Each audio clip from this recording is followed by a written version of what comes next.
O livro Casa Velha de Machado de Assis, capítulo 5. Falei a Dona Antônia no dia seguinte.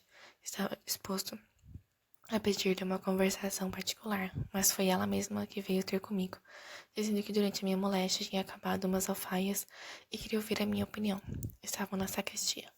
Enquanto atravessávamos a sala em um dos corredores que ficavam ao lado do pátio central, e ele e eu falando sem que ela me prestasse grande atenção. Subimos os 3 degraus que davam para uma vasta sala calçada de pedra e abopada. Ao fundo havia uma grande porta que levava ao terreiro e à chácara. À direita ficava a da sacristia, à esquerda outra, destinada a uma ou mais aposentos, não sei bem. Naquela sala achamos Lalau e o sineiro. Estava sentado, ela de pé. O sineiro era um preto velho doudo. Não fazia mais que tocar o sino da capela para a missa aos domingos. O resto do tempo vivia calado resmungando. Ninguém lhe falava, embora fosse manso. Lalau era a única entre todos, parentes agregados ou fâmulos, que ia conversar com ele, interrogá-lo, escutá-lo, pedir-lhe histórias. E ele contava-lhe histórias, muito compridas, sem sentido algumas, ou quase sem nexo, reminiscências vagas e embrulhadas ou sugestões do delírio. Era curioso vê-los, Lalau perdia a inquietação. Ficava séria e tranquila durante 10, 15, 20 minutos a escutá-lo. O Gira, nunca lhe conhecia outro nome, alegrava-se ao vê-la com a razão perder a convivência dos demais. Vivia entregue aos pensamentos solitários, mergulhando na inconsciência e na solidão. A moça representava aos olhos dele alguma coisa mais do que uma simples criatura. Era a sociedade humana e uma sombra de sombra da consciência antiga. Ela que o sentia dava-lhe essa curta imersão do abismo e uma ou duas vezes por semana ia conversar com ele. Dona Antônia parou. Não contava com a moça ali, ao pé da porta da sacristia, e queria falar-me em particular, como se vai ver. Compreendi-o logo pelo desagrado do gesto, como já suspeitava alguma coisa ao vê-la preocupada. No momento em que chegamos, ela perguntava ao Gira. E depois? E depois? Depois o rei pegou o gavião e o gavião cantou. Gavião canta? Gavião? Ué, gente, gavião canta? Calunga, muçanga, monandangue. Calunga, muçanga, monandangue. Calunga. E o preto dava ao corpo uma sacudidelas para acompanhar a toada africana. Olhei para Lalau, ela que ria de tudo, não se ria daquilo. Parecia ter no rosto uma expressão de grande piedade. Voltei-me para Dona Antônia. Essa, depois de hesitar um pouco, deliberou entrar na sacristia, cuja porta estava aberta. Lalau tinha nos visto, sorriu para nós e continuou a falar com o Gira. Dona Antônia e eu entramos. Sobre a cômoda da sacristia estavam as tais faias. Dona Antônia disse ao preto sacristão que fosse ajudar a descarregar o carro que chegara da carroça e lá a esperasse. Ficamos sós. Mostrou-me 2 alvas e 2 sobrepelizes. Depois, sem transição, disse-me que precisava de mim para um grande obséquio. Soube na véspera que o filho andava com ideias de ser deputado. Pedia-me 2 coisas. A primeira é que eu dissuadisse. Mas por quê? Disse eu.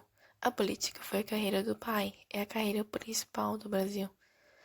Vá que seja, mas reverendíssimo, ele não tem jeito para a política. Quem lhe disse que não? Pode ser que tenha. No trabalho é que se conhece o trabalhador, em todo caso. Deixe-me falar com franqueza. Acho bom da sua parte que procure empregar a atividade em alguma coisa exterior. Dona Antônia sentou-se e apontou-me para outra cadeira. Ficamos ambos ao pé de uma larga janela que dava para o terreiro. Sentada, declarou que concordava comigo na necessidade que apontara, mas ia então ao segundo obséquio, que não era novo, é que o levasse para a Europa. Depois da Europa, com mais alguns anos de experiência das coisas, pode ser que viesse a ser útil ao país. Interrompi-a nesse ponto. Ela esperou. Eu, depois de fitá-la por alguns instantes, disse-lhe que a viagem, com efeito, podia ser útil, mas que os costumes do moço eram tão caseiros que dificilmente se ajustariam às peregrinações, salvo se adotássemos o meio termo, enviá-lo casado. Não se arranja uma noiva com um simples baú de viagem, disse ela. Está arranjado. Dona Antônia estremeceu. Isso aqui perto é a sua boa amiga e pupila. Quem, Lalau? Está caçoando? Lalá, o meu filho? Vossa Reverendíssima está brincando comigo. Não vê que não é possível casá-lo assim como um remédio? Falemos de outra coisa. Não, minha senhora, falemos disto mesmo. Dona Antônia, que dirigia os olhos para um outro lado, quando preferiu as últimas palavras, levantou a cabeça de súbito ao ouvir o que ele disse. Creio que depois da morte do marido era a primeira pessoa que lhe fazia frente. Olhou-me espantada, estava tão acostumada a governar ali naquele mundo insolado, sem contraste nem advertência, que não podia crer em seus ouvidos. O padre Mascarenhas dissera-lhe uma vez, ao almoço, que ela era a imperatriz da Casa Velha, e Dona Antônia sorriu lisonjeada, com a ideia de ser imperatriz em algum ponto da terra. Não batia com o cetro em ninguém, mas estimava saber que lhe o reconheciam. Pela minha parte, governei respeitoso, mas insisti que falássemos daquele mesmo assunto para resolvê-los de uma vez. Resolver o quê? Perguntou ela, alçando desdenhosamente o lábio superior. Não percamos tempo em dizer coisas rápidas de nós ambos, continuei. Eles gostam em um do outro. Essa é a verdade pura. Resta saber se poderão casar, e é aqui que não acho nem presumo nenhuma razão que se oponha. Não falo de seu filho, que é um moço digno de todos os respeitos. Falemos dela. Diga-me o que é que ele acha. Não quis responder. Eu continuei o que dizia. Lembrei a educação que ela lhe dera, o amor que ele lhe tinha, e principalmente falei das virtudes da moça, da delicadeza dos seus sentimentos, e da justiça natural que sofria o nascimento. Perguntei-lhe se, em verdade, acreditava que o Vitorino, filho do segeiro. Dona Antônia estremeceu. Vejo que está informada de tudo, disse ela depois de um breve instante de silêncio. Conspiram contra mim. Bem, que quer de mim, vossa reverendíssima? Que meu filho case com Lalau? Não pode ser. E por que não pode ser? Realmente, não sei que ideias entram por aqui depois de 31. São ainda lembranças do padre Feijó. Parece mesmo que achades de padres. Quero ouvir por que razão não podem casar? Porque não podem. Não lhe nego nada a respeito dela, é muito boa menina. Dei-lhe a educação que pude, não sei mais o que convinha. Mas enfim, está criada e pronta para fazer a felicidade de algum homem. Que mais há de ser? Não nos vivamos no mundo da lua, reverendíssimo. Meu filho é meu filho, e além desta razão que é forte, precisa de alguma aliança da família. Isso não é novela de príncipes que acabam casando com roceiras ou de princesas encantadas. Faça-me o favor de dizer com que cara daria semelhante notícia aos nossos parentes de Minas e de São Paulo. Pode ser que a senhora tenha razão. É que achaques de padre é achaques até do nosso Senhor Jesus Cristo que nasceu nas palhas. Sim, senhor, mas nesse caso, que mal há em casar com Vitorino? Filho de segeiro não é gente? Diga-me. Para que ela case com meu filho, nosso senhor nasceu em palhas. Mas para que case com Vitorina já não é a mesma coisa? Diga-me. Mas senhora, dona Antônia. Qual? Disse ela levantando. E ainda indo à porta que dava para a capela e depois a outra da entrada da sacristia. Espiou se nos ouviram e voltou. Voltando de alguns passos sem dizer nada, indo e vindo desde a porta até a parede do fundo, onde pendia uma imagem de Nossa Senhora, com uma coroa de ouro na cabeça e estrelas de ouro no manto. Dona Antônia fitou, durante alguns momentos, a imagem como para defender-se a si mesma. A Virgem coroada, rainha triunfante, era para ela a legítima deidade católica, não a Virgem foragida e caída nas palhas de um estábulo. Estava como até então não a tinha visto. Geralmente era plácida e alguma vez impassível. Agora, porém, mostrava-se ríspida e inquieta, como se a natureza rompesse as malhas do costume. A pupila abrasava-se de uma flama nova. Os movimentos eram súbitos e não sei se desconcertados entre si. Eu de minha cadeira ia acompanhando com os olhos, a princípio, arrependido de ter falado, mas vencendo logo depois esse sentimento de desânimo e disposto a ir ao fim. Ao cabo de poucos minutos, Dona Antônia parou diante de mim, quis levantar-me. Ela pôs-me a mão no ombro para que ficasse e abanou a cabeça com ar de censura amiga. Para que me falou nisso? Perguntou logo depois com doçura. Conheço que falar por ser um amigo de um outro e da nossa casa. Pode crer, pode crer. Creio que sim, então não vejo as coisas. Tenho notado que amigo nosso, ela principalmente, parece tê-lo enfeitiçado. Não precisa ficar vermelho. As moças também enfeitiçam os padres quando querem que ele as casem com os escolhidos do coração delas. Que ela merece, é verdade, mas aí é casar muito. Venha para cá, prosseguiu ela sentando-se. Vamos fazer um acordo. Eu cedo alguma coisa, o senhor também cede, e acharíamos modo de combinar tudo. Confesso-lhe um pecado. A escolha do Vitorino era filha de um mau sentimento.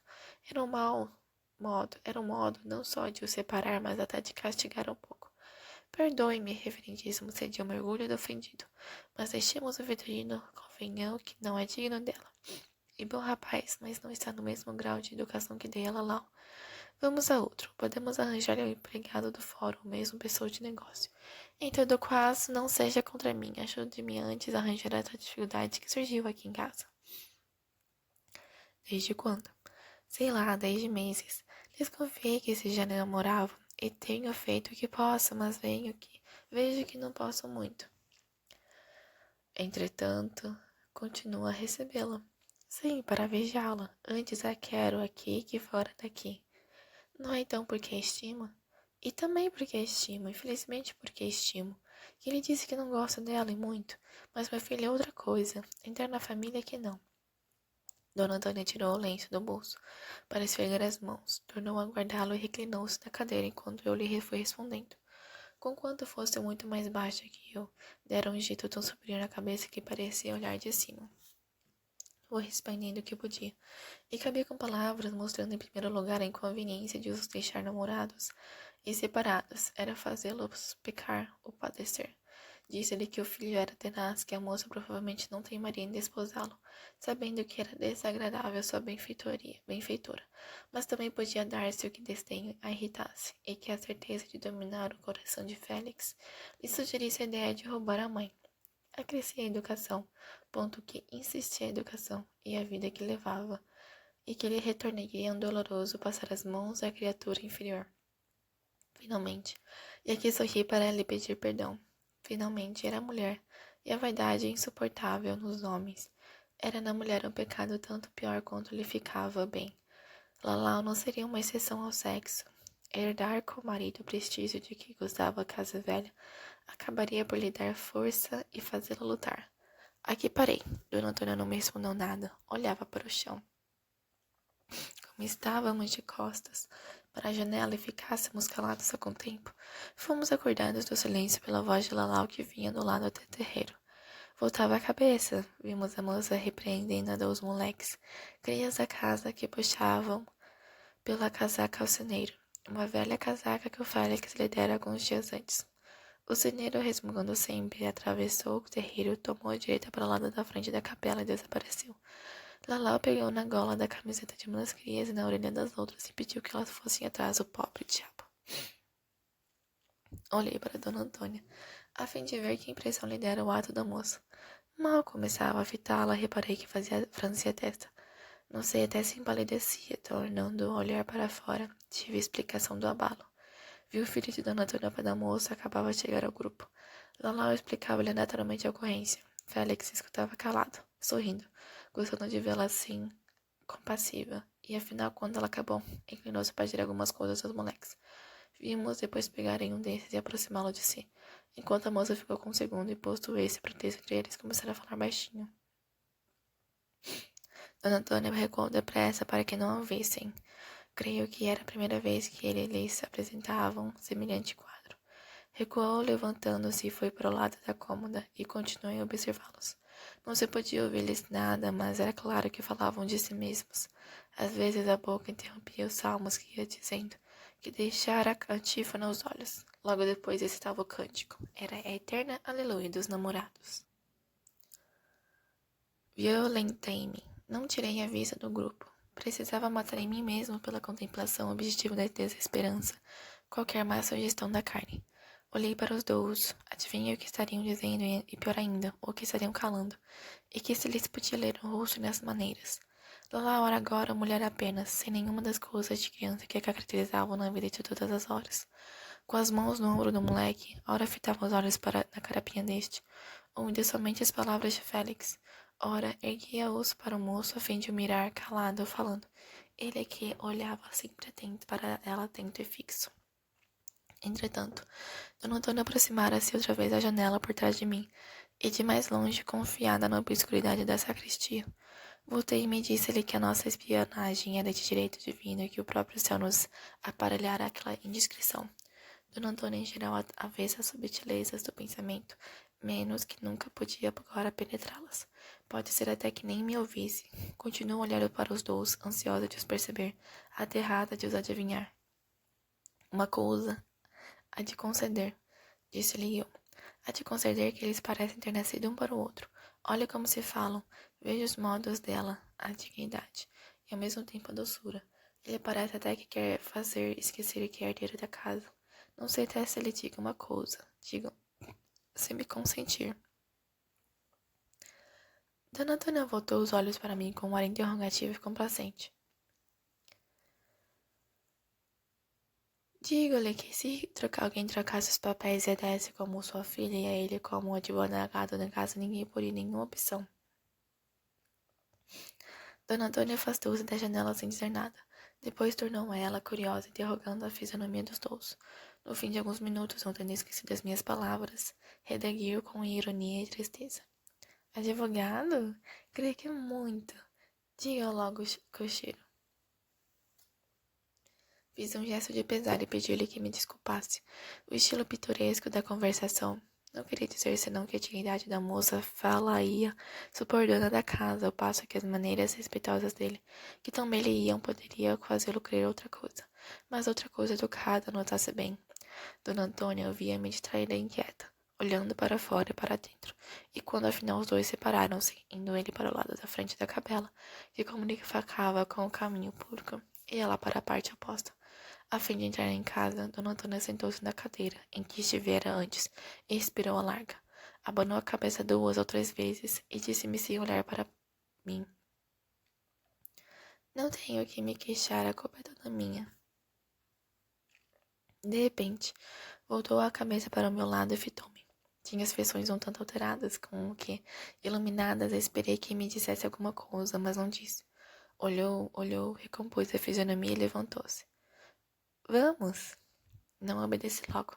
Imaginei que ela acabava de achar alguma estratagema para cumprir a sua vontade, e confesso-lhe, sem rebuço, porque a situação não comportava já dissimular. Dona Antônia respondeu que não achará nem buscará nada e convidou-me a sair. Insisti no receio, acrescentando que se cogitava dar um golpe, melhor seria avisar-me para que os dissuadisse e não fossem apanhados de supetão. Dona Antônia ouviu-se interromper e não replicou logo, mas daí alguns segundos, com as palavras não claras e seguidas, senão em vias e dúbias. Contava comigo ao lado dela desde que soubesse a verdade. Mas já que apoiasse já, depois, então... A verdade? Repetiu. Que verdade? Vamos embora. Diga-me tudo, a ocasião é única, estamos perto de Deus. Dona Antônia estremeceu ouvindo esta palavra, e deu-se pressa em sair da sacristia. Levantei-me e saí também. Achei-a a 2 passos à porta. Disse-me que ia ver os aposentos fronteiros, porque contava com hóspedes da roga, e fui andando. Eu desci os degraus da pedra, atravessei o pátio da cisterna e recolhi-me à biblioteca. Recolhi-me alvoroçado. Que verdade seria aquela anunciada? A fugir, tal verdade que me faria trocar de papel desde que eu conhecesse. Cumpria arrancar-lhe, e a melhor ocasião ia perdida.